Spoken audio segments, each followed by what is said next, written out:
খাইতে খাইতে তো জীবন শেষ হয়ে যাবে রে। কে পানির যে ভিতরে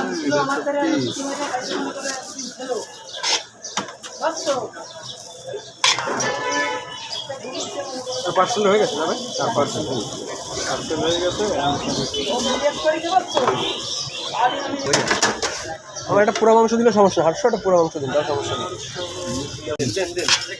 আর লাগবে তো ভাই?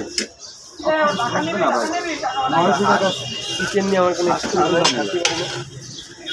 সমস্যা, এই যে ভালো করে ভাই, ভালো করে বাইরে বলি না, আমার সাগর বাইরে বসছি, এবার কেন ফেলাই দিল না? কম দিচ্ছে একটা ফাইল দিলামই না, ভিডিও আমার সাথে বড় সাথে যায় Yummy.